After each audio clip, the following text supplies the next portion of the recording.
Olá, vamos lá, mais um vídeo. Como é que vai vocês? Bom, hoje eu resolvi fazer um vídeo diferente. Eu estou estudando algumas coisas interessantes esses dias e eu estou estudando esse livro, né? Analysis Techniques for Race Car Data Acquisition. Eu consegui esse livro com um amigo, a gente dividiu aí os custos dele, né? É um e-book original.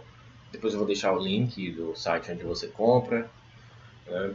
Mas por que eu estou estudando esse livro? Porque eu estou tentando me especializar nessa área, então estou estudando bastante isso. E eu já li esse livro umas 5 vezes e pensei agora, acho que vou compartilhar com as pessoas esse estudo, né? Então, vamos lá. Né? Esse livro aqui é muito interessante. Ele é escrito por este rapaz, o George Sigers, esse nome aqui embaixo. Eu estudei eu fiz um curso com ele em São Paulo. Ele como é que se chama? Race Engineer or Data Engineer, né? Ele trabalha com aquisição, análise de dados em competições automobilísticas, né? E é um curso excelente. Ele é carregado de experiência, não apenas o conteúdo teórico em si, mas a experiência que ele traz, a bagagem que ele tem, né? E aí, com muito sacrifício, eu e um amigo meu adquirimos esse livro e estamos aí estudando, né? Então, eu recomendo esse vídeo e os artigos que eu escrevi no site, que usam esse livro como referência, para quem é da área, já trabalha na área ou está começando, para quem trabalha, que estuda e faz parte de programas acadêmicos, como Fórmula SAI ou Baja. Né? Eu nunca participei desses programas, faltam alguns meses para me formar, nunca consegui me adaptar a eles, né? Mas vamos lá. Né? Hoje eu já li esse livro, estou revisando, né? Estou fazendo umas revisões aí, eu sempre escrevo alguns artigos, mas agora eu vou só ler. Né? E eu vou ler o capítulo 4, que é o Straight Line Acceleration, que é aceleração em linha reta. Ele vai usar a aquisição de dados para avaliar, né, o desempenho do veículo em linha reta. Né? Então ele vai elaborar aqui algumas fórmulas para utilizar esses dados num software apropriado, né? Como Motec, Chassis Sim, PI Toolbox. A gente não vai ver software aqui, a gente vai ler e eu vou tentar. Eu ler em inglês, eu vou ler em inglês e vou comentar, né, com vocês aqui em português, né, a ideia do parágrafo. Eu acho que em um vídeo dá para fazer esse capítulo inteiro. Talvez o vídeo fique extenso, porque eu falo muito, né, mas é isso aí. Qualquer coisa, põe na velocidade 2. Vamos lá. Straight Line Acceleration. Vamos dar um zoom. Mais um. Deixa eu ver. Opa, deu certinho. Né? Bom, ele começa a introdução, né, sempre dizendo o porquê de estudar esses parâmetros, né, de aceleração em linha reta, porque vê o desempenho, né, do veículo em linha reta. Né? Então ele fala, cornering is one thing, but as soon as the race car exits a turn, the next challenge the driver faces is covering the following straight in the least time possible. In this chapter, analysis tools are provided to evaluate the performance of the race car in straight line acceleration. O que ele quis dizer? Né? Depois que o carro sai da curva, o objetivo é cumprir, né, qualquer distância reta no menor tempo possível. Né? E aí existem diversos parâmetros que ele vai pontuar aqui. E ele começa com o básico, né, com o basicão. Foi potência, né, velocidade, tem que ter potência no meio. Né? E ele começa com torque and horsepower. Torque and horsepower delivered to the driving wheels has been always of interest of race engineer.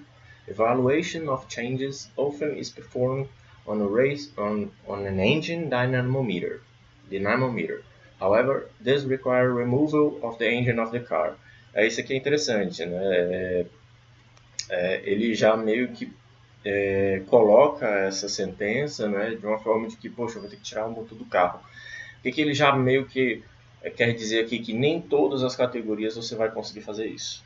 Porque algumas pessoas não sabem, mas o melhor dinamômetro é aquele que você tira o motor do carro. Você elimina todas as perdas e você avalia realmente o desempenho do motor.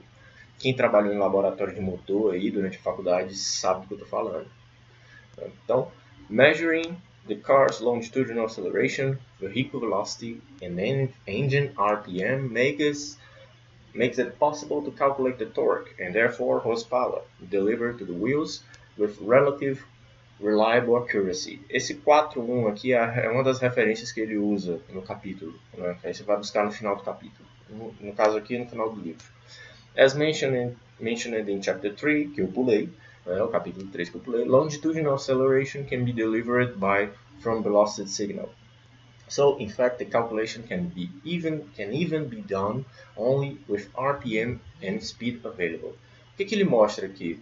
Eu preciso só, basicamente, se eu tenho o RPM e o sinal de RPM, o sinal de velocidade no meu aquisitor de dados, eu já tenho como calcular a minha aceleração longitudinal. Basta derivar, né, o sinal de velocidade. Quando a gente deriva, né, a gente consegue ver a aceleração. Né? Então a gente tem essa aceleração longitudinal.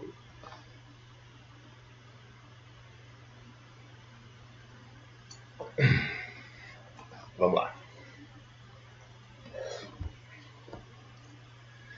So, torque delivered to the wheels, the driving wheels são as rodas de tração. Must conquer primarily the external forces acting on the vehicle. These are rolling resistance and aerodynamic drag. A gente está falando de velocidade em linha reta, certo? Então ele já vai aqui pegar quais são as resistências que o carro vai ter que superar, né? Então ele vai avaliar rolling resistance force and aerodynamic drag force. So rolling resistance is created when a tire in contact with the road surface faces a distortion in its footprint. Essa parte é interessante que você tem um conhecimento de pneus para entender como eles funcionam. E aí você vai entender por que ele fala dessa distorção. O que ele quer dizer com footprint? Ele quer dizer com aquela...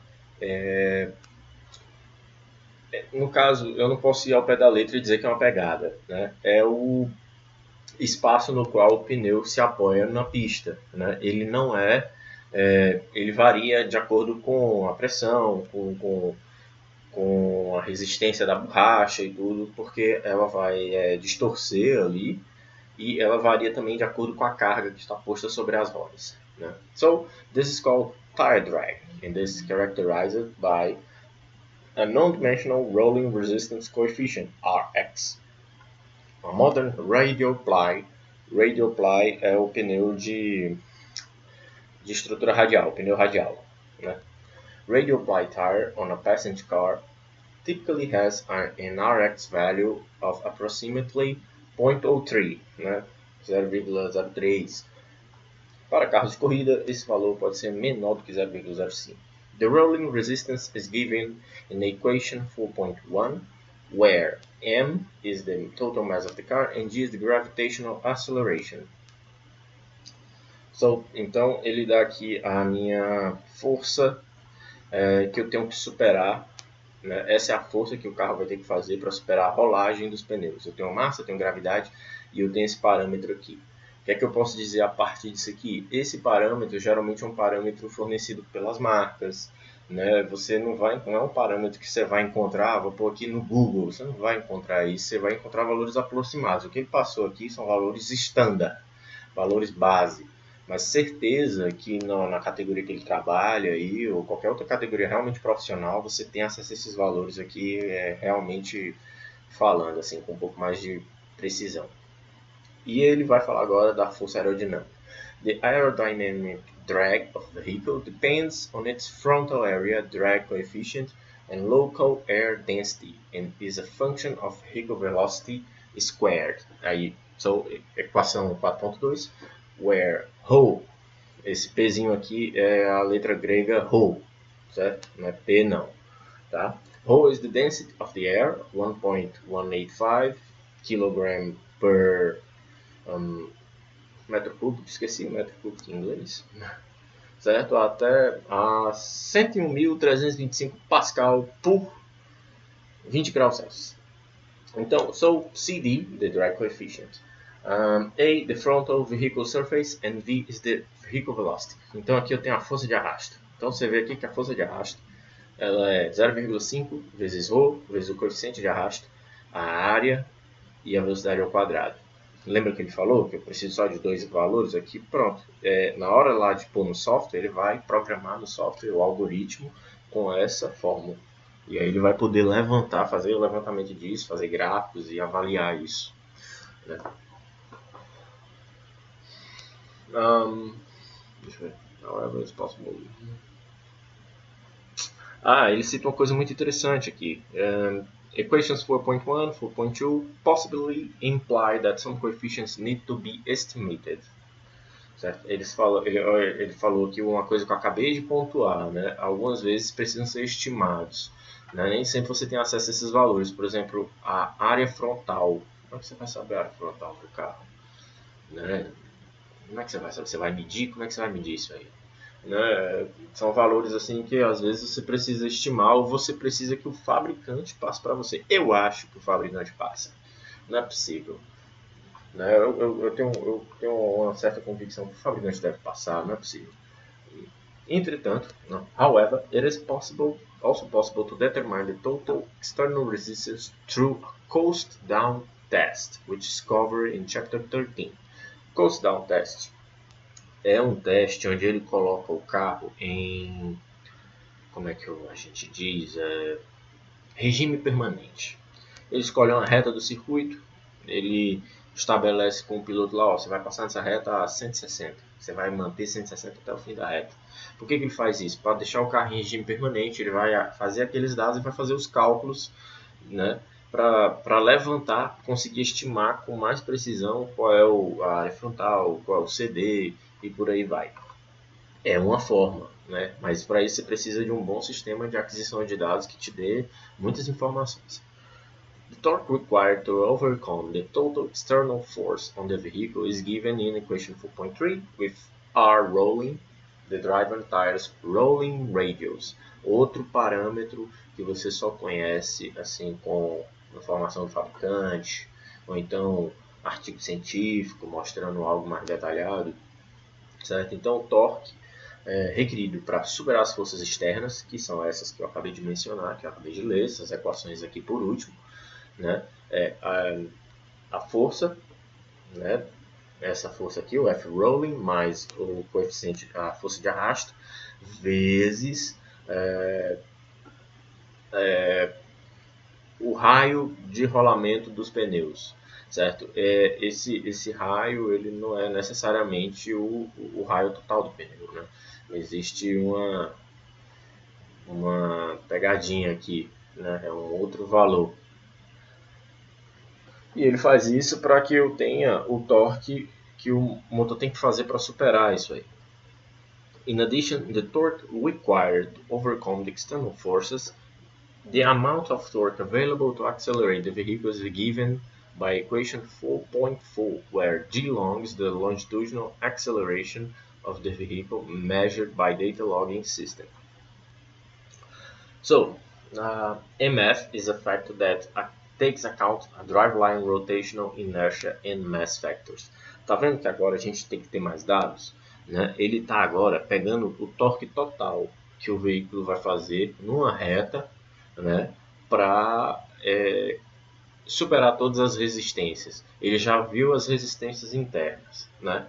Agora ele vai pegar as resistências do próprio veículo, a sua massa, a inércia dos componentes giratórios, né? Então, e esses parâmetros aqui é só com o fabricante também. Não é muito difícil você encontrar isso aqui, a não ser que você faça cálculos na mão, né? Mas aí você precisa ter muitas medidas, né? Nem sempre nessas categorias você tem tempo para fazer isso, né?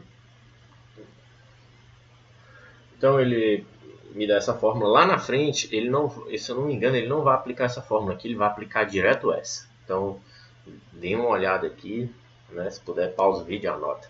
Né? Que lá na frente ele vai dar um exemplo e aí ele vai dar os cálculos tudinho. Então, M é Translational Mass, a massa translacional. Né?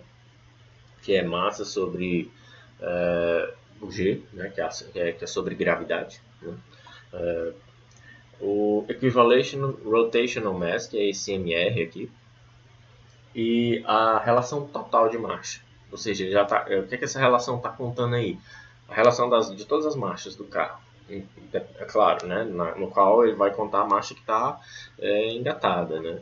Então ele já está contabilizando tudo nessa fórmula aqui. Né? Então é um cálculo interessante. Following this, the drive and wheel torque can be calculated with equation 4.5. Então, ele vai me dizer o que aqui? O torque que a roda tem que fazer para superar todas as resistências que o veículo tem que superar. Qual é o torque? O torque para superar a própria massa do veículo, a própria inércia dele e dos componentes do motor, né? O torque das forças externas sobre a relação total de marcha. O que entra nessa relação total? Repetindo, a relação da marcha engatada, a relação do diferencial, né? Tudo isso vai contar. And finally, the driving wheel power is given by equation 4.8, with Fmass defined by equation 4.9. Então, tenho aqui P engine, ou seja, a potência que o motor tem que fazer, é a força, né, que as rodas, força de resistência, de rolagem que as rodas vão ter, a força de arrasto e a força de resistência devido à própria inércia do veículo e seus componentes vezes a velocidade, certo? Então, é uma forma de calcular a Fmass, ele está dando aqui, é só pegar o torque para superar a inércia do veículo, né, o torque necessário para isso, e dividir pelo raio dinâmico do pneu. Né?